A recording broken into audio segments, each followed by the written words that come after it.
What's going on, everybody? Michael Burry revealing his next big moves on Nvidia, Micron, AMD, and this all coming as some of the air has been let out of the balloon with the memory trade. But let's be real here. I mean, the memory trade has been outrageously successful and has been just in an absolute monstrous uptrend. So I've got some mixed feelings. I want to take you through what Michael Burry said. I'm going to give you some thoughts on Nvidia, Micron, AMD, the memory trade. We'll take a look at some of these stocks as well. SanDisk, Samsung just came in with some unbelievable earnings, yet memory selling off a little bit. We're going to break it all down for you guys in this video. Let's jump in right now. Hit that like button for us, though, and give us a subscribe down below. It does help us out tremendously. We do appreciate it. So let's get in here. Michael Burry is famous for making a massive bet against the U.S. housing market in 2005. This a few years before it collapsed, triggered the global financial crisis in 2008. We're actually seeing real estate pull back pretty significantly. You know, it's not a 2008 style, but I mean, big pullbacks. He has since closed his hedge fund, now invests his money whenever he identifies worthy opportunities. Burry was very active in the stock market last week, opening a series of short positions against companies that operate in the AI infrastructure space.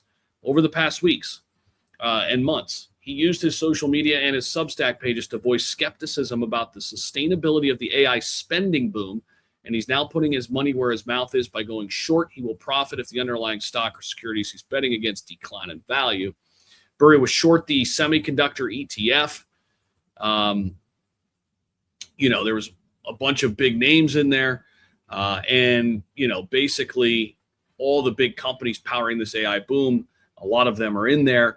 And we're seeing this position suggest he believes the entire semiconductor industry is overvalued.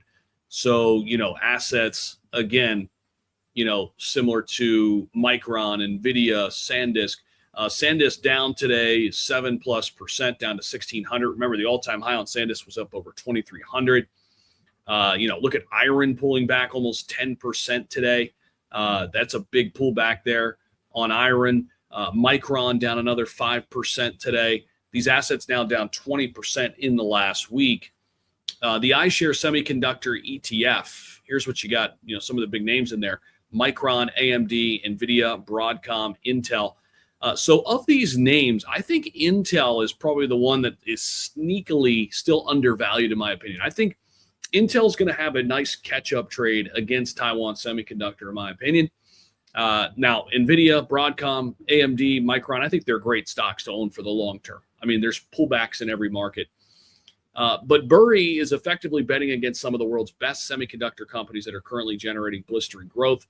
Micron, which supplies the HBM, which we've talked about numerous times, high bandwidth memory for data centers, grew by a staggering 345% year over year over the recent quarter. AMD and Nvidia, big in chips, right? And processing units, GPUs for data centers, main chips used in AI training and inference workloads. Nvidia has grown its revenue sevenfold, which is just insane. Largest company in the world, market cap just shy of $5 trillion. Broadcom supplies some of the semiconductor industry's best data center networking equipment. There's a bunch of different network testing plays that I like. VIAV down. I think it's a nice pullback. Good opportunity there. If you want a smaller cap name there, close to what Broadcom gives you. I still like a lot of these names. I'm just trying to find some of the diamonds in the rough. But the iShares ETF has a remarkable track record. Burry might be right in the short term. There might be a pullback. We're seeing other sectors perform pretty well right now. Healthcare is doing well. I'm looking at biotech and robotics as more longer term parts of this AI trade. I'm looking at a lot of tickers there. I talk about them here on the channel. So again, why you should subscribe, because I think that's next up, the physical AI trade. But I still think all of this semiconductor, linked assets, I think they're still going to be great. I think they're going to perform extremely well. But right now, currently in these market environments, we're seeing healthcare move. We're seeing cybersecurity make some moves as well. I think biotech is getting ready to have some really nice gains. We're starting to see, ARCG, Kathy Wood's ARCG, which is genomics ETF, perform pretty well, and it has been year to date. So it seems audacious for Burry to bet against such incredible momentum, but he makes some good arguments. He thinks the iShares ETF is expensive, which is fair, considering that its PE ratio of 74 is more than twice the PE of the NASDAQ 100 tech index. In other words, semiconductor stocks have run far ahead of their big tech peers, and we've known this. I mean, the semiconductor plays have been outperforming. This does not mean the AI trade is over. I do not want to convolute this, right? Burry questions the sustainability of the AI infrastructure spending boom because the companies allocating the most money to chips and components aren't performing as well as the semiconductor companies they're funding. But again, I think Burry's looking at this as a short-term swing trade. I'm looking at this and saying AI is in the early innings. I think these are still great names. I just want to get early to some of the other industries and places that AI is going to be touching. Biotech, humanoid robots, right? Physical AI. This is where I'm really going to be focusing a lot of my attention for the next 3 to 5 years of growth. Now,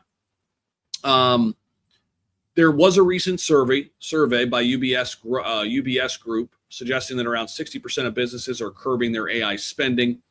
Obviously not good for the short term for OpenAI and Anthropic, but these guys are, again, they're just getting started, okay? They are just getting started. So, I think it's a good time right now to just kind of be patient in the markets. Really don't make big, moves one way or the other. I mean, if you're up big on these names, sure. I mean, carving out some profits here is never a bad idea. And if you're just kind of somewhere in the middle and you're still kind of thinking of this as a long-term play, I would start looking at some of the ways that AI is going to be impacting industries over the next 3-5 years. And I think you're still fine in Micron, AMD, Nvidia long-term.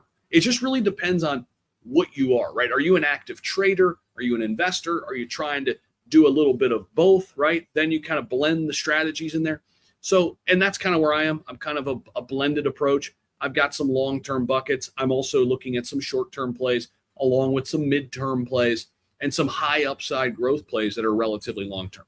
So that's what I wanted to kind of break down to you guys. I do not think this is a time to panic and run for the hills and think it's all over, okay? Especially with some of these massive names like Nvidia and AMD. We've seen corrections like this just in the last year, and the market has rebounded really nicely. We'll continue to track everything for you. If things change, if we start to move some of these, lose some of these low, bigger moving averages, then you start saying, okay, maybe we got to shift our approach here. But that's what we've got for you. Make sure you subscribe, hit the like button, give us your thoughts down below in the comments, and we'll see you all in the next video. Take care.